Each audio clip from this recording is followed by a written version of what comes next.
Hello guys, welcome back to my channel. இன்றைக்கி நம்ம என்ன சம்மரி பார்க்க போகிறோம் அப்படின்னா, the Hindu view of life. இதை எழுதினவங்க டாக்டர் எஸ் ராதாகிருஷ்ணன். ஸோ இவர் எல்லாருக்குமே ரொம்ப ஃபெமிலியரான ஒரு இந்தியன் ஃபிலாசபர், தெலுங்கு பேசக்கூடிய பிராமின் ஃபேமிலியை சேர்ந்த ஒரு பர்சன். இவர் ஃபிலாசபி அப்படின்னாலே அது ராதாகிருஷ்ணன் தான். ஏன்னா இவர் நிறைய காலேஜஸில் போயிட்டு ஃபிலாசபி படிச்சிருக்கிறாரு, டீச் பண்ணவும் செஞ்சுருக்கிறாரு. அண்ட் ஆல்சோ வைஸ் சான்சலராக இருந்திருக்கிறாரு. ஆந்திரா யூனிவர்சிட்டி அண்ட் பனாரஸ் ஹிந்து யூனிவர்சிட்டியில் வைஸ் சான்சலராக இருந்திருக்கிறாரு. அண்ட் ஆல்சோ இவருக்கு வேரியஸ் அவார்ட்ஸ் கொடுத்துருக்குறாங்க. பாரத் ரத்னாவாக இருக்கட்டும், இந்தியாஸ் ஹையஸ்ட் சிவிலியன் அவார்டும் இவர் வின் பண்ணியிருக்கிறாரு. ஸோ இவரோட பர்த்டே September 5 தான் நம்ம டீச்சர்ஸ் டேயாக செலிப்ரேட் பண்ணுறோம். அவருக்கான ஒரு ட்ரிபியூட்டாக அவரை ஒரு ஆனர் பண்ணணும் அப்படின்றதுக்காக செலிப்ரேட் பண்ணிகிட்ருக்குறோம். ஸோ அந்தளவுக்கு எஜுகேஷன் அண்ட் ஃபிலாசபியில் இவரோட கான்ட்ரிபியூஷன் அப்படின்றது ஒரு ஹியூஜ் கான்ட்ரிபியூஷனாக இருக்குது. இந்த particular the Hindu view of life அப்படின்றதும் இவரோட ஒரு சீரீஸ் ஆஃப் லெக்சர்ஸ் அப்படின்னு தான் சொல்லணும். மான்செஸ்டர் காலேஜ், ஆக்ஸ்ஃபோர்டில் இருக்கக்கூடிய காலேஜில் இவர் லெக்சர் கொடுத்தது தான் நமக்கு ஒரு எஸ்ஸேயாக ப்ரெசென்ட் பண்ணியிருக்கிறாங்க. இதில் அவர் எதை பற்றி பேசுகிறாரு அப்படின்னா, வெஸ்டர்ன் ஆடியன்ஸ் இருப்பாங்க இல்லையா, இந்தியன்ஸ் இல்லாமல் ஃபாரினர்ஸ் இருப்பாங்க இல்லையா. ஸோ அந்த வெஸ்டர்ன் பீப்புள் எல்லாருக்குமே ஹிந்துவிசம் பற்றி தெரியணும். ஸ்பிரிட் அண்ட் ஃபிலாசபி ஆஃப் ஹிந்துவிசமில் என்ன மாதிரியான ஆஸ்பெக்ட்ஸ் எல்லாம் இருக்குது, என்ன ஷேட்ஸ் எல்லாம் இருக்குது, இந்தியாவில் அது எவ்வளோ இம்பார்ட்டண்ட், ரிலீஜியன் அப்படின்றத தாண்டி ஃபிலாசபிக்கலாக அதோட ஐடியா என்ன அப்படின்றத வெஸ்டர்ன் பீப்புளுக்கு சொல்கிற மாதிரி இந்த லெக்சர் அமைஞ்சிருக்கும். இது லேட்டர் ஒரு புக்காக பப்ளிஷ் ஆகும்போது த ஹிந்து வியூ ஆஃப் லைஃப் அப்படின்னு சொல்லிட்டு 1927 தான் ஃபர்ஸ்ட் எடிஷன் பப்ளிஷ் ஆகிருக்கு. ஓகேவா. ஸோ இது ரொம்ப ஷார்ட்டான ஒரு சைஸில் தான் இதை ப்ரெசென்ட் பண்ணியிருப்பாங்க. பட் இன்டெப்த் மீனிங் நிறையவே கொடுத்துருப்பாங்க. 4 சாப்டர்ஸ் இருக்கும். ஓகேவா. வெஸ்டர்ன் பீப்புளுக்கு நம்மளோட சான்ஸ்கிரிட் டெக்ஸ்ட் எல்லாத்தையும் அன்ஃபெமிலியரான அந்த ரீடர்ஸ்க்கு நம்மளோட ஒர்க்ஸ், நம்மளோட ஏன்ஷியன் கல்ச்சர் எல்லாத்தையும் சொல்லிக் கொடுக்குற மாதிரியும் இந்த புக்கை அவர் ப்ரெசென்ட் பண்ணியிருக்கிறாரு. ஸோ இதில் 4 சாப்டர்னு பார்த்தோம் இல்லையா, எல்லாத்தையுமே நான் தனித்தனியாக டிவைட் பண்ணியிருக்கிறேன். ஓகே, சம்மரி பார்த்துடலாம். எப்படி ஸ்டார்ட் பண்ணுறாங்க அப்படின்னா, இந்த ஹிந்துவிசம் அப்படின்றது இது ஒரு வே ஆஃப் லைஃப் அப்படின்றத சொல்கிறாங்க. இது எங்கேருந்து இதோட ரூட் எங்கேருந்து இருக்குது அப்படின்னா, spiritual experience, not rigidly organised religion. இப்போ இது ஒரு ரிலீஜியன் இருக்குது, நாங்கள் எல்லோரும் இந்த குரூப்பில் இருக்கிறவங்க எல்லாருமே ஃபாலோ பண்ணுறோம், இங்கே இப்படி தான் பண்ணணும், அப்படி தான் பண்ணணும், அந்த மாதிரி ரூல்ஸ் அண்ட் ரெகுலேஷன்ஸ் வச்சு ரொம்ப ஸ்ட்ரிக்டாக ஃபாலோ பண்ணுறது அதெல்லாம் கிடையாது. ஹிந்துவிசமில் அவங்க மெயினாக ஃபோக்கஸ் பண்ணுறது என்ன அப்படின்னா, ஸ்பிரிச்சுவல் எக்ஸ்பீரியன்ஸ். அவங்களால காட் கூட டைரெக்டாக கனெக்ட் பண்ணிக்க முடியுதா, அந்த ஸ்பிரிச்சுவல் பார் அவங்களால ரியலைஸ் பண்ண முடியுதா, சோல்ஃபுல்லாக அவங்க என்றைக்கு கடவுளை பார்க்குறாங்களோ அப்போ தான் அதை அக்செப்ட் பண்ணிப்பாங்க. மற்றபடி ஜஸ்ட்டு சும்மா நமக்கு இருக்கிற அந்த ரிச்சுவல்ஸு, அந்த கல்ச்சர், ட்ரெடிஷன் இதெல்லாம் ஃபாலோ பண்ணால் மட்டும் நம்ம ஒரு ஹிந்து அப்படின்றது கிடையாது. சோல்ஃபுல்லாக கடவுளோட அவங்க எக்ஸ்பீரியன்ஸ் பண்ணணும்னு நினைப்பாங்க அப்படின்றத சொல்கிறாங்க. நெக்ஸ்ட் என்ன சொல்கிறாங்க அப்படின்னா, இதில் ஒரே ஒரு ப்ராஃபிட் தான் இருப்பாங்க, ஒரே ஒரு புக் வச்சு தான், ஒரே ஒரு மோட் ஆஃப் வர்ஷிப் தான் இருக்கும் அப்படின்றது கிடையாது. இப்போ ஹிந்துஸ் அப்படின்னா நீங்கள் கையை கும்பிட்டு இப்படி தான் நீங்கள் ப்ரேயர் பண்ணணும், அதே மாதிரி இவங்க மட்டும்தான் உங்களுக்கு கடவுள் அப்படியெல்லாம் கிடையாது. ஹிந்துவிசமில் நிறைய ப்ராஃபிட் இருப்பாங்க இல்லையா. இப்போ முருகர், ராமர், கிருஷ்ணர் இந்த மாதிரி அது அவதாரங்களாகவே இருந்தாலும் நிறைய பேர் இருப்பாங்க. ஒவ்வொருத்தருக்கும் ஒவ்வொருத்தங்களை பிடிக்கும். யாருக்கு யாரை பிடிக்குதோ அவங்கள நம்ம ஃபாலோ பண்ணிக்கலாம். இவங்கள தான் நீங்கள் ஃபாலோ பண்ணணும் அப்படின்ற எந்த ஒரு ரெஸ்ட்ரிக்ஷனும் இருக்காது. இந்த புக்கை தான் நீங்கள் படிக்கணும் அப்படின்னும் யாரும் உங்களை ரெஸ்ட்ரிக்ட் பண்ண மாட்டாங்க. இதில் அவங்க ரொம்ப ஃபோக்கஸ் பண்ணுறது, ரொம்ப எம்ஃபசைஸ் பண்ணுறது என்ன அப்படின்னா, inner realisation of truth. Eternal dogma அப்படின்னா என்னென்னா, ஆல்ரெடி இப்படி தான் இருக்கணும் அப்படின்னு சொல்லிட்டு நம்மளோட ஏன்ஷியன் பீப்புள் எல்லாரும் ஒரு ஸ்ட்ரக்சர் ஒன்று ஃபார்ம் பண்ணி வச்சுருப்பாங்க இல்லையா. இப்போ நீங்கள் டெம்பிளுக்கு போனீங்க அப்படின்னா செருப்பு வெளியே கழட்டி போட்டுட்டு போகணும், உள்ளே போய்ட்டு நீங்கள் ஃப்ளார்ஸ் எல்லாம் கொடுக்கணும், தேங்காய் உடைக்கணும், இந்த மாதிரி நிறைய விஷயங்கள் சில ரிச்சுவல்ஸ் ஆல்ரெடி முன்னாடியே எழுதி வச்சுருப்பாங்க, இந்த மாதிரி தான் நீங்கள் ஃபாலோ பண்ணணும் அப்படின்னு சொல்லிட்டு. அந்த மாதிரி எல்லாம் இல்லாமல் எக்ஸ்டர்னல் டாக்மா, ஆல்ரெடி ஃபிக்ஸ்டாக இருக்கக்கூடிய பிலீவ்ஸ் எல்லாத்தையும் உடைச்சிட்டு அதெல்லாம் ஃபோக்கஸ் பண்ணாமல் அதை தாண்டி நம்ம அந்த உண்மையான ட்ரூத், நமக்குள்ள ஒரு இன்னர் ட்ரூத் இருக்கும் இல்லையா, அதை ரியலைஸ் பண்ணுறதுக்கு தான் இவங்க நிறைய ஃபோக்கஸ் பண்ணுவாங்க அப்படின்றத சொல்கிறாங்க. நெக்ஸ்ட் ஹிந்து ட்ரெடிஷனை பொறுத்த வரைக்கும் டாலரன்ஸ், எதா இருந்தாலும் அக்செப்ட் பண்ணிக்கலாம் அப்படின்ற ஒரு மைண்ட் செட் அவங்களுக்குள்ள இருக்கும் அப்படின்றத சொல்கிறாங்க. Truth can be approached in many way. இப்போது நம்ம கடவுளை இந்த பாதையில் போகும்போது தான் எனக்கு பார்க்க முடியுது, நான் டெய்லி கோயிலுக்கு போனால் தான் எனக்கு கடவுள்கிட்ட பேசுகிற மாதிரி இருக்கும்ன்றது கிடையாது. நான் வீட்டில் இருந்தே என்னால் கடவுளோட கனெக்டடாக இருக்க முடியும் அப்படின்னா நீங்கள் இருக்கலாம். உங்களுக்கு என்ன மாதிரி அது கம்ஃபர்டபுளாக இருக்குதோ அந்த ஜோனில் இருந்தே நீங்கள் கடவுளை தேட முடியும் அப்படின்னு சொல்கிறாங்க. ஸோ ஓவராலாக பார்க்கும்போது ஹிந்து ட்ரெடிஷனில் கொஞ்சம் லிபரேஷன்ஸ் இருக்குது, நிறைய ரெஸ்ட்ரிக்ஷன் இல்லை. இப்படி இருந்தால் தான் நீ ஒரு ஹிந்து அப்படின்றதெல்லாம் கிடையாது. உனக்கு பிடிச்ச மாதிரி இருக்கலாம், பட் நீ கடவுளுக்கு உண்மையாக இருக்கணும் அப்படின்றத அவங்க ஃபாலோ பண்ணுறாங்க. நெக்ஸ்ட்டு இந்த ரிலீஜியன் ஹிந்துஸ் அப்படின்னு அவங்கள பொறுத்த வரைக்கும் என்ன பண்ணுறாங்க அப்படின்னா, direct vision of reality, not blind faith. பிளைண்டாக இப்போ யாரோ ஒருத்தவங்க சொல்கிறாங்க ஒரு ப்ராஃபிட்ட காட்டி இவங்க தான் இந்த கடவுள், இவங்க கிட்ட நீங்க வேண்டிக்கிட்டீங்கன்னா அது நடக்கும் அப்படி இப்படின்னு ஏதாவது சொல்றாங்கன்னு வச்சுக்கோங்களேன். அத அப்படியே பிளைண்டா நம்பாம, அவங்களுக்குள்ள அந்த ஒரு ஃபீல் இருந்துச்சு, அவங்களால அந்த ரியாலிட்டிய ஃபீல் பண்ண முடியுது, அவங்களால கனெக்ட் பண்ணிக்க முடியுதுன்னா மட்டும் தான் அத வந்து அவங்க ஃபோக்கஸ் பண்ணணும். அப்பதான் அதுக்கு இம்பார்ட்டன்ஸ் குடுக்கணுன்றத அவங்க ஃபோக்கஸ் பண்ணுவாங்க. யார் என்ன சொன்னாலும் ஓகே அப்படின்னு சொல்லி பிளைண்டா அத நம்பிட்டு, அதுக்கேத்த மாதிரி ஓடுற மாதிரி இருக்காது. அவங்க ஜஸ்ட் அனலைஸ் பண்ணிட்டு, ஓகே இதுதான் ரியாலிட்டி, இதுதான் ட்ரூத். நான் இத பிலீவ் பண்றேன் அப்படின்னு சொல்லிட்டு, அவங்க எப்போ அந்த ரியாலிட்டி, அந்த ட்ரூத்த வந்து அவங்க ரியலைஸ் பண்றாங்களோ, அப்பதான் அக்செப்ட் பண்ணிக்குவாங்க. பிளைண்டா எதையும் நம்ப மாட்டாங்க அப்படின்றத சொல்றாங்க. Next universal. இந்த ஹிந்துயிசம் அப்படின்னு எடுக்கும்போது, யுனிவர்சல் அவுட்லுக் ஒண்ணு இருக்கும் இல்லையா? இதுல இவங்க என்ன ரொம்ப பிலீவ் பண்றாங்க அப்படின்னா, universal spiritual connection.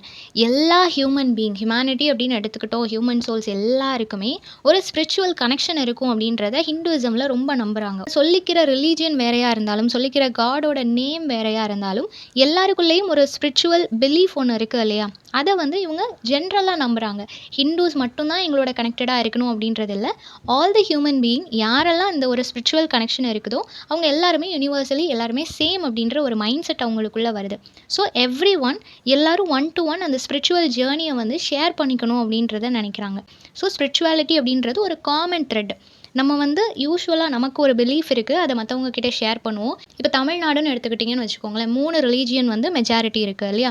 So one two one ஒருத்தங்களுக்கு ஒரு விஷயம் அவங்களோட ரிலீஜியன்ல கிளிக் ஆகுது அப்படின்னா, இன்னொருத்தவங்க கிட்ட சரி ஓகே நான் உங்களுக்காக வேண்டிக்கிறேன் அப்படின்னு சொல்லுவோம். அவங்களுமே அக்செப்ட் பண்ணிக்குவாங்க. இல்ல உங்களோட காட் கிட்ட நீங்க வேண்டக்கூடாது அப்படின்லாம் அவங்க சொல்ல மாட்டாங்க இல்லையா? ஸோ நம்ம வந்து இங்க ஒரு ரிலேஷன்ஷிப் எல்லாரும் ஒண்ணா சேர்ந்து நம்ம ஒரு ரிலேஷன்ஷிப் மெயின்டெயின் பண்ணிட்டு இருக்கோன்றப்போ, இங்க வந்து ரிலீஜியன் செப்பரேஷனுக்கு இடம் இல்ல. எல்லாமே ஒரே த்ரெட்ல தான் கனெக்ட் ஆகுது அப்படின்றத சொல்றாங்க. ஸோ ஹியூமனிட்டி அப்படின்ற ஒரு விஷயத்துக்குள்ள இந்த ஹிந்துயிசம் அப்படின்றது வந்து அது ஒண்ணா பிளெண்ட் ஆகி தான் இருக்கே தவிர அது தனியா இல்ல அப்படின்றத சொல்றாங்க. நெக்ஸ்ட் இது நிறைய டைவர்சிட்டிஸை வந்து அக்செப்ட் பண்ணிக்குது.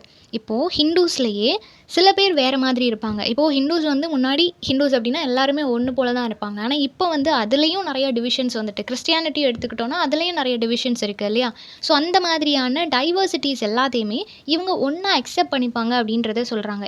நெக்ஸ்ட் இந்த ஹிந்துயிசம்ல பார்த்தோம் அப்படின்னா கம்பேரிட்டிவ்லி கிறிஸ்டியன் முஸ்லிம்ஸ்னு பார்க்கும்போது ஹிந்துஸ்ல வந்து நிறைய கன்வெர்ட் பண்ணணும்னு சொல்லி நினைக்க மாட்டாங்க இல்லையா? எல்லாரையும் ஹிந்துஸாக மாற்றணும் அப்படின்னு சொல்லிட்டு நிறைய பீப்புளுக்கு மெஜாரிட்டி ஆஃப் பீப்புளுக்கு அந்த மாதிரியான மைண்ட் செட் அவங்களுக்கு இருக்காது இல்லையா? அவங்க நிறைய பேம்ப்ளெட்ஸ் கொடுத்து நீங்கள் இங்கே வாங்க அங்கே வாங்க அந்த மாதிரியான மைண்ட் செட் வந்து மெஜாரிட்டி ஆஃப் பீப்புளுக்கு இருக்காது. பட் அந்த மாதிரி மைண்ட் செட் உள்ள பீப்புள் இருந்தாலும் மெஜாரிட்டி உள்ளவங்க அந்த மாதிரி கிடையாது. அவங்க வந்துட்டு இப்படி கன்வெர்ட் பண்ணணுன்றதுல ஃபோக்கஸ் பண்ண மாட்டாங்க. செல்ஃப் ரியலைசேஷனுக்கு தான் அவங்க நிறைய இம்பார்ட்டன்ஸ் கொடுப்பாங்க அப்படின்றத சொல்கிறாங்க. இப்போ உனக்கு புரிஞ்சுது, உனக்கு வந்து இந்த கடவுள் மேலே நம்பிக்கை இருக்குது, நீ அவர்கிட்ட கேட்குறது உனக்கு கிடைக்குது அப்படின்னா நீ அதுக்கு கன்வெர்ட் ஆகலாம். அதர்வைஸ் நான் உன்னை கம்பல் பண்ண முடியாது அப்படின்றதுல ரொம்ப ஸ்ட்ராங்காக இருக்கிறாங்க அப்படின்றத சொல்கிறாங்க. Stress on experience over doctrine. இது என்ன அப்படின்னா personal experience and spiritual growth. நம்ம பர்சனலாக நம்ம எக்ஸ்பீரியன்ஸ் பண்ணுவோம் இல்லையா? கடவுள்னா இதுதான், ஹிந்துயிசம்னா இதுதான், எனக்கு இந்த மாதிரி தான் பிடிச்சிருக்குன்னு சொல்லிட்டு கடவுள் டைரெக்டாக உங்ககிட்ட பேசுகிற மாதிரி நீங்கள் ரியலைஸ் பண்ணிங்கன்னா அதுக்கு இம்பார்ட்டன்ஸ் கொடுப்பாங்களே தவிர அதை விட்டுட்டு டாக்மாஸ் ஆல்ரெடி இந்த மாதிரி தான் நீங்கள் இருக்கணும், இதுதான் ஹிந்துயிசம்னு சொல்லி அவங்க ஒரு பிலீஃப் வச்சுருந்தாங்கன்னா அதுக்கு இம்பார்ட்டன்ஸ் கொடுக்க மாட்டாங்க. நமக்கு என்ன தோணுதோ, நமக்கு இதுதான் ஸ்பிரிச்சுவல் க்ரோத் பர்சனல் எக்ஸ்பீரியன்ஸ்னு தோணுச்சுன்னா அதுக்கேற்ற மாதிரி நடந்துப்பாங்க அப்படின்றத சொல்கிறாங்க. செகண்ட் சாப்டரில் என்ன சொல்கிறாங்க அப்படின்னா ஹிந்துஸ் வந்து நிறைய ஹோலி புக்ஸ் எல்லாம் வச்சுருப்பாங்க இல்லையா? லிட்ரேச்சர்ஸ் எல்லாம் இருக்கும். அது வந்து ஒரு வாஸ்ட் லிட்ரேச்சர் அப்படின்றத சொல்கிறாங்க. இது வந்து அக்செப்டபிள் இல்லையா? இப்போ கிறிஸ்டியானிட்டி எடுத்துக்கிட்டோம் அப்படின்னா அதில் வந்து ஜீசஸ் கிரைஸ்ட் இல்லைனா ஓல்டு டெஸ்டமெண்ட்டில் சில ஸ்டோரிஸ் எல்லாம் இருக்கும், அதோட முடிஞ்சு. அதுக்கு மேலே சில மிராக்கிள்ஸை பற்றி சொல்லுவாங்க. அப்படி வேணால் எக்ஸ்டெண்ட் ஆகுமே தவிர கம்பேரிட்டிவ்லி ஹிந்துஸோட ஸ்டோரிஸ் எல்லாமே ஒரு வாஸ்ட் ஒரு ஓஷன் லைக் ஸ்டோரிஸ் வந்து அவங்க வச்சுருப்பாங்க. அவ்வளோ இன்சிடென்ட்ஸ் நடந்திருக்கும் இல்லையா? ஸோ அந்த மாதிரி ஒரு வாஸ்டான கலெக்ஷன்ஸ் அவங்க வச்சுருக்கும் போது அதில் நிறைய புக்ஸ் இருக்குது. எபிக்ஸ், பகவத்கீதா, புராணாஸ், வேதாஸ் இந்த மாதிரி நிறைய புக்ஸ் அவங்க வச்சுருக்கிறாங்க. ஸோ இதில் பர்டிகுலராக ஒவ்வொன்றை பற்றி நம்ம சொல்லும்போது வேதாஸ் எடுத்துக்கிட்டோம் அப்படின்னா இதுதான் ஃபர்ஸ்டில் இருந்தது. ரொம்பவே ஓல்டஸ்ட் ஸ்கிரிப்சர் அப்படின்னா இதுதான். இதில் வந்து ஹிம்ஸ், கடவுளுக்காக நம்ம நிறைய துதி பாடல்கள்லாம் பாடுவாங்க இல்லையா? அந்த மாதிரியான சாங்ஸ் இருக்கும். நிறைய ரிச்சுவல்ஸ், இப்படியெல்லாம் நம்ம பண்ணணும்னு சொல்லிட்டு ரிச்சுவல்ஸ் நிறைய இருக்கும். ஃபிலாசபிக்கல் ஐடியாஸ் இருக்கும். அதை வந்து ரீட் பண்ணும்போது நமக்கு இருந்த கொஷின்ஸ்க்கெலாம் ஆன்சர் கிடைக்கிற மாதிரி இருக்கும். உபனிஷத்ஸ் அப்படின்றது என்ன அப்படின்னா இதில் வந்து அல்டிமேட் ரியாலிட்டிக்கு இம்பார்ட்டன்ஸ் கொடுப்பாங்க. The identity of the self, நமக்குள்ளே என்ன இருக்குது, நம்மளோட ஐடென்டிட்டி என்ன, நம்மளோட பர்பஸ் என்ன, இந்த மாதிரியான விஷயங்களை வந்து இந்த புக்ஸ் ரீட் பண்ணும்போது நம்ம தெரிஞ்சுக்க முடியும். தென் பகவத்கீதாவில் வந்து என்ன சொல்லுவாங்க அப்படின்னா ஃபிலாசபி, டிவோஷன், என்ன பண்ணணும், என்ன நம்ம பண்ணணும், அதுக்கான பலன் என்ன, ஃப்யூச்சரில் எப்படி இருக்கணும், நிறைய விஷயங்களுக்கு ஆன்சர் பண்ணுற மாதிரி இருக்கும் இல்லையா? மற்ற ரிலீஜியனில் இருக்கிறவங்க கூட அப்ரிஷியேட் பண்ணுற விதத்தில் இந்த பகவத்கீதா இருக்கும். அந்தளவுக்கு ரொம்ப எக்ஸலண்ட்டான ஒரு ஒர்க்காக எழுதியிருப்பாங்க.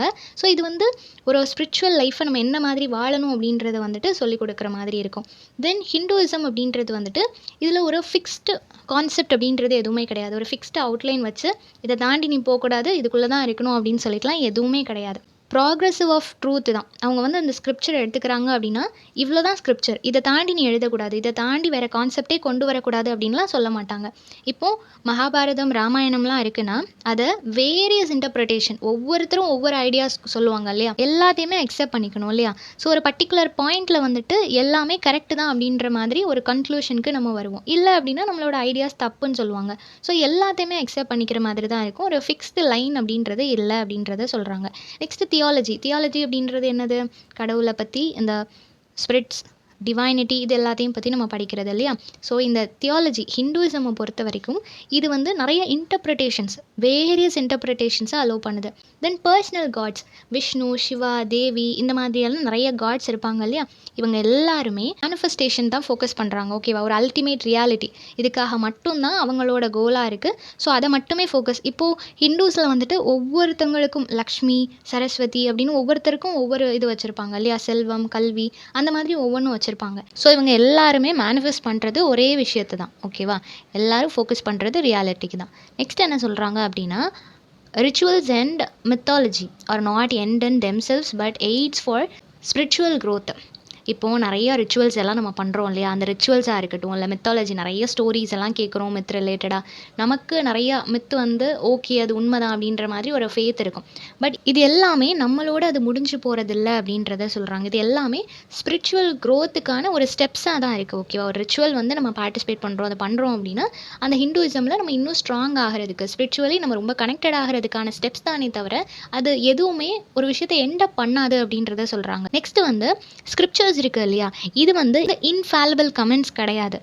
இதுவுமே ஒரு கைடு மாதிரி தான். நம்ம வந்து ஹையர் ட்ரூத்தை எக்ஸ்பீரியன்ஸ் பண்ணணும் அப்படின்றதுக்கான கைடாக நிறைய ஸ்கிரிப்சர்ஸ் நம்ம சின்ன வயசுல இருந்தே ரிலீஜியஸ் பேஸ்டு ஸ்கூல்ஸில் நம்ம படிக்கிறோம் அப்படின்னா அங்கே வந்து ஸ்கிரிப்சர் கிளாஸ்னே வச்சுருப்பாங்க இல்லையா? அதுக்கேற்ற மாதிரி டீச் பண்ணிகிட்டு இருப்பாங்க ரிலீஜியஸ் பேஸ்டில். அந்த ஸ்கிரிப்சர் புக்ஸ் எல்லாமே கம்ப்ளீட்டாக அது ட்ரஸ்ட் வர்த்தி அப்படின்றது நம்மளால் சொல்ல முடியாது. ஓகேவா? அது கம்ப்ளீட்டாக உண்மை தான் அப்படின்றத சொல்ல முடியாது. ஸோ இது எல்லாமே நம்மளை வந்து ஒரு எக்ஸ்பீரியன்ஸ், உண்மை என்ன அப்படின்றத கண்டுபிடிக்கிறதுக்காக நம்ம கைட் பண்ணுற ஒரு விஷயமா நம்ம எடுத்துக்கலாமே தவிர கம்ப்ளீட்டாக அதை நம்பணும் அப்படின்றது கிடையாது. எது உண்மைன்றதை நம்ம கண்டுபிடிக்கிறதுக்கு இதை ஒரு டூலாக நம்ம பயன்படுத்திக்கலாம் அப்படின்றது சொல்கிறாங்க. நெக்ஸ்ட் வந்து ஹிந்து தியாலஜி எடுத்துட்டோம் அப்படின்னா இது வந்து எல்லாத்தையுமே பேலன்ஸ் பண்ணும். ரிச்சுவல், டிவோஷன், ஃபிலாசபி, ஃப்ரீடம் கொடுக்குறதா இருக்கட்டும், டைவர்ஸ் ப்ராக்டிஸ், எல்லாத்துக்குமே ஒரு பேலன்சிங் ஃபேக்டராக இருக்கும் அப்படின்றத சொல்கிறாங்க. இதை மட்டும்தான் நீ ஃபோக்கஸ் பண்ணணும் அப்படின்னு சொல்லிட்டு ஒரு விஷயத்த நம்மளை ஃபோக்கஸ் பண்ணாமல் நிறைய விஷயங்களை பேலன்ஸ் பண்ணுறதுக்கு ஹெல்ப் பண்ணுது அப்படின்றத சொல்கிறாங்க. 3rd சாப்டரில் என்ன சொல்கிறாங்க அப்படின்னா, இந்த ஹிந்து தாட்ஸை வந்துட்டு 6 கிளாசிக்கல் சிஸ்டமாக டிவைட் பண்ணுறாங்க. ஓகேவா? அந்த 6ஐயும் லிஸ்ட் அவுட் பண்ணியிருக்கிறேன். இது எதுவுமே ரிலீஜியனோட கம்பீட் பண்ணுறது இல்லை, அதோட சண்டை போடுறது கிடையாது. நம்ம ரியாலிட்டியை அண்டர்ஸ்டாண்ட் பண்ணிக்கணும் அப்படின்றதுக்காக மட்டும்தான் இது எல்லாமே ஹெல்ப் பண்ணுது அப்படின்றத சொல்கிறாங்க. இப்போ நியாயம் எடுத்துக்கிட்டோம் அப்படின்னா இந்த சிஸ்டமில் லாஜிக் அண்ட் ரீசனிங் மூலமாக நம்ம ட்ரூத்தை டிஸ்கவர் பண்ணுறதுக்கு அது ஹெல்ப் பண்ணுது. ட்ரூத் அப்படின்னு ஒரு விஷயம் நமக்கு ரிலீஜியனில் சொல்கிறாங்க அப்படின்னா அது லாஜிக்காக இருக்கா, ரீசனபிளாக இருக்குதான்னு சொல்லிட்டு நம்ம அண்டர்ஸ்டாண்ட் பண்ணிவிட்டு அதுக்கப்புறம் அதை அக்செப்ட் பண்ணிக்கணும். அதுக்காக ஒரு ப்ராசஸ் நடக்கும் இல்லையா? அதுக்காக இது ஹெல்ப் பண்ணுது. தென் வைசிசிக்காவில் வந்துட்டு எக்ஸிஸ்டன்ஸை நிறைய ஃபோக்கஸ் பண்ணுறாங்க. என்ன மாதிரியான கேட்டகரியிலலாம் இருக்குது, கடவுள் என்னெல்லாம் படைச்சிருக்கிறாரு, ஆல்ரெடி என்னெல்லாம் இந்த உலகத்தில் இருக்குது. ஸோ மெட்டாஃபிசிக்ஸ்க்கு நிறைய இம்பார்ட்டன்ஸ் கொடுக்குறதாகவும் இருக்குது. நெக்ஸ்ட் வந்து சாம்கியா, இதில் வந்து என்ன அப்படின்னா ஸ்பிரிட் அண்ட் ஆல்சோ மேட்டர், இது ரெண்டையுமே ஃபோக்கஸ் பண்ணுற மாதிரி, ரெண்டையுமே பேலன்ஸ் பண்ணுற மாதிரி இது இருக்குது. நெக்ஸ்ட் யோகா, இதில் என்ன அப்படின்னா பதாஞ்சலி சிஸ்டம், இதில் வந்து டிசிப்ளின், செல்ஃப் மாஸ்டரி, நம்மளே க்ரூம் பண்ணிக்கிறதுக்கான ஒரு செல்ஃப் ப்ராக்டிஸாக இது இருந்துச்சு. தென் மிமம்சா, இதில் என்ன பண்ணுறாங்க அப்படின்னா ரிச்சுவல் ஆக்ஷன்ஸ் இருக்குது இல்லையா? அந்த ஆக்ஷன்ஸ், டியூட்டிஸ், இதெல்லாம் என்ன ஆர்டரில் பண்ணுறாங்க, அந்த ஸ்பிரிச்சுவாலிட்டி ப்ராசஸ் எப்படி இருக்குது, இது எல்லாத்தையும் ஃபோக்கஸ் பண்ணுற மாதிரி இருக்கும். வேதாந்தா, அதுவும் ஸ்பெஷலாக அத்வைதா வேதாந்தா இருக்குது இல்லையா? இதில் வந்துட்டு யூனிட்டி ஆஃப் ஆத்மன், நம்மளோட சோல், பிரம்மன் அப்படின்றவர் வந்து ஒரு அப்சல்யூட் ரியாலிட்டி. பிரம்மன் தான் இந்த உலகத்தையே படைச்சவர், எல்லாத்துக்குமே கிரியேட்டரே அவர் தான். ஸோ அந்த கிரியேட்டரை வந்து ஃபோக்கஸ் பண்ணுற மாதிரி இருக்கும். யூனிட்டி ஆஃப் சோல்ஸ், எல்லா சோலையும் நம்ம ஒன்றாக்குறது. நிறைய டிவிஷன்ஸ் நமக்குள்ளே இருந்தாலும் எல்லாருமே ஒரே சோல் அப்படின்றதுல வந்து யாருக்குமே எந்த ஒரு மாற்று கருத்துமே இருக்காது. எவ்வளோ கான்வர்சேஷன் போனாலும், எவ்வளோ டிபேட் போனாலும், எண்ட் ஆஃப் தி டே நம்ம எல்லாருமே ஹியூமன், எல்லாருக்கும் ஒரே மாதிரியான சோல், ஒரே மாதிரியான ரத்தம் சதை தான் இருக்குது அப்படின்றது எல்லாருமே அக்செப்ட் பண்ணிப்பாங்க. ஸோ அந்த ஒரு விஷயத்தை தான் சொல்ல வராங்க. ராதாகிருஷ்ணன் எம்ஃபசைஸ் பண்ணுறது என்ன அப்படின்னா வேதாந்தா. இதில் தான் இந்த ஹிந்து ஃபிலாசபியை வந்து நீங்கள் இன்னும் நல்லா புரிஞ்சுக்க முடியும் அப்படின்றத சொல்கிறாரு.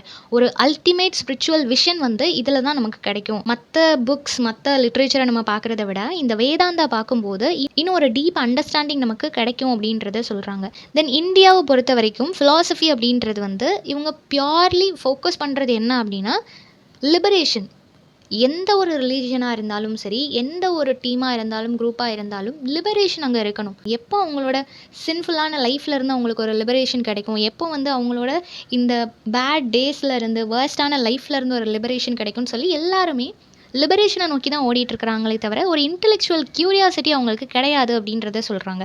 ஜஸ்ட்டாக நிறைய புக்ஸ் நான் தெரிஞ்சுக்கிட்டேன், ஹிந்து ரிலீஜியனை பற்றியோ இல்லை தியாலஜி பற்றி என்ன கேட்டாலும் எனக்கு ஆன்சர் தெரியும் அப்படின்னு சொல்லிட்டு நம்ம ஜஸ்ட்டு நம்மளோட இன்டெலெக்சுவல், நம்மளோட கொஷின்ஸ்க்கு ஆன்சர் கண்டுபிடிக்கிறதுக்கான க்யூரியாசிட்டிக்காக மட்டும்தான் நம்ம படிக்கிறோம், அதுக்காக மட்டும்தான் இன்ஃபர்மேஷன் தெரிஞ்சுக்கிறோம் அப்படின்றத தாண்டி எல்லாருக்குள்ளேயும் ஒரு லிபரேஷனுக்கான தேர்ஸ்ட் இருக்குது அப்படின்றத சொல்கிறாங்க. ஃபைனல் 4th சாப்டரில் என்ன சொல்கிறாங்க அப்படின்னா ஹிந்துயிசம் அப்படின்றது வந்து இது ஒரு ரெலிக், அதாவது பாஸ்டில் இருக்கக்கூடிய மறைஞ்சு போன, முடிஞ்சு போன விஷயம் கிடையாது அப்படின்றத சொல்கிறாங்க. Still dynamic tradition. இப்போ வரைக்கும் ஹிந்துயிசம் எப்போ அது ஸ்டார்ட் ஆச்சோ அப்போலேருந்து ஸ்டில் இன்னும் பல ஜென்ரேஷன் தாண்டி அது கண்டிப்பாக அந்த ஹிந்துயிசம் அப்படின்றது இருக்கும் இல்லையா? ஏன்னா மெஜாரிட்டி ஆஃப் பீப்புள் அவங்க தான் இருக்கிறாங்க.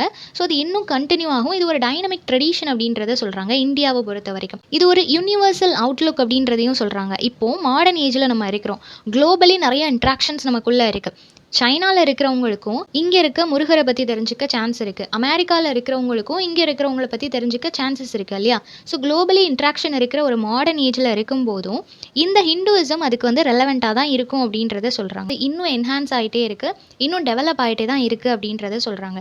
தென் ஹிந்துயிசம் அப்படின்றது வந்து நமக்கு டீச் பண்ணுறது யூனிட்டி இன் டைவர்சிட்டி. நிறைய பிரிவினைகள் எங்கே பார்த்தாலுமே எல்லாருமே ஒரு குரூப்பாக ஜாயின் பண்ணிகிட்டே இருக்கிறாங்க. எல்லா டைவர்சிட்டிஸும் ஒன்றா சேர்ந்து ஒரு யூனிட்டியாக ஒரு குரூப்பாக இருக்கணும் அப்படின்றது தான் ஹிந்துயிசமில் அவங்க ஃபோக்கஸ் பண்ணுறாங்க. ஓகே, ஸோ இந்த வேர்ல்டில், இப்போ வாழக்கூடிய இந்த வேர்ல்டு ஃபுல்லாக ரிலீஜியஸ் கான்ஃப்ளிக்ட் நிறையா இருக்குது இல்லையா? எல்லாரும் கடவுளுக்காக சண்டை போட்டுட்டு இருக்கிறோம். இந்த மாதிரியான ஒரு கண்ட்ரியில், இந்த மாதிரியான ஒரு வேர்ல்டில் இந்த ஒரு யூனிட்டி அப்படின்றது தேவை. அது ஹிந்துயிசமில் இருக்குது அப்படின்றத சொல்கிறாங்க. It shows how religion can be tolerant with tolerant அப்படின்னு சொல்லும்போது நிறைய வித்தியாசமான விஷயங்களை அக்செப்ட் பண்ணிக்கிறது. நம்ம கிட்ட இருக்கிற அந்த ஒரு டெப்த், நம்ம ஹிந்து பட் நம்மக்கிட்ட மற்ற ரிலீஜியனில் உள்ள ஃபேக்டர்ஸும் வருது, மற்ற ரிலீஜியனில் உள்ள ஐடியாஸும் நம்மக்கிட்ட பேசுகிறாங்க அப்படின்னா எல்லாத்தையுமே அக்செப்ட் பண்ணிக்குவோம், எல்லாத்தையுமே வாங்கிப்போம். பட் நமக்குள்ளே இருக்கிற அந்த ஒரு ஃபயரையும் விட்டு கொடுக்க மாட்டோம் அப்படின்றத சொல்கிறாங்க. நெக்ஸ்ட்டு வந்து நிறைய ரிச்சுவல்ஸ் எல்லாம், ஏன்ஷியன்ட் ரிச்சுவல்ஸ் எல்லாம் ஃபாலோ பண்ணுவாங்க இல்லையா? ஸோ அந்த மாதிரியான விஷயங்கள் எல்லாம் மாடர்ன் ஏஜுக்கு சயின்ஸ் ரிலேட்டடாக வரும்போது அது எல்லாமே அக்செப்டபிளாக இல்லை அப்படின்னு சொல்லி நிறைய பேர் சொல்லுவாங்க இல்லையா? அந்த மாதிரியான கான்செப்ட், அந்த மாதிரியான கமெண்ட்ஸுக்கு வந்து இவங்க என்ன ரிப்ளை கொடுக்குறாங்க அப்படின்னா ஹிந்துயிசம் வந்து மாடர்ன் சயின்ஸையும் நாங்கள் அக்செப்ட் பண்ணிக்குவோம் அப்படின்றத சொல்கிறாங்க. பட் அதுலேயுமே ஒரு ஸ்பிரிச்சுவல் ட்ரூத் அவங்க எதிர்பார்க்குறாங்க. மற்றபடி சயின்ஸ் எங்களுக்கு வேண்டான்னு அவங்க சொல்லலை, பட் அதுலேயும் ஒரு ஸ்பிரிச்சுவல் ட்ரூத் இருந்துச்சுன்னா நாங்கள் அக்செப்ட் பண்ணிக்கிறோம் அப்படின்றது தான் இவங்களோட ஸ்டேட்மெண்ட்டாக இருக்குது. தென் ராதாகிருஷ்ணன் என்ன சொல்கிறாரு அப்படின்னா இந்தியாவோட கான்ட்ரிபியூஷன் இருக்குது இல்லையா? வேர்ல்டு வைட் இந்தியாவோட கான்ட்ரிபியூஷன் என்ன அப்படின்னா பொலிட்டிக்கல் பவர் கிடையாது. நம்மளோட கண்ட்ரியிலேருந்து பொலிட்டிக்கலி அவங்களுக்கு மற்ற கண்ட்ரியில் இருக்கிறவங்களுக்கு சப்போர்ட் பண்ணுறதை தாண்டி ஸ்பிரிச்சுவல் விஸ்டம் அவங்களுக்கு நம்ம கொடுக்குறோம் அப்படின்றத சொல்கிறாங்க. ஓகேவா? கிறிஸ்டியானிட்டி அப்படின்றது ஃபாரின் கல்ச்சர், அது வெஸ்டர்ன் பீப்புளுக்கு ரொம்பவே ஃபெமிலியரானது. ஈவன் அவங்க கிட்ட இருந்தால் இந்தியாவுக்கு வந்திருக்கிறாங்க. ஸோ அந்த மாதிரி இருக்கும்போது ஹிந்துயிசம் அப்படின்றது வந்து இந்தியன்ஸோட ரூட்.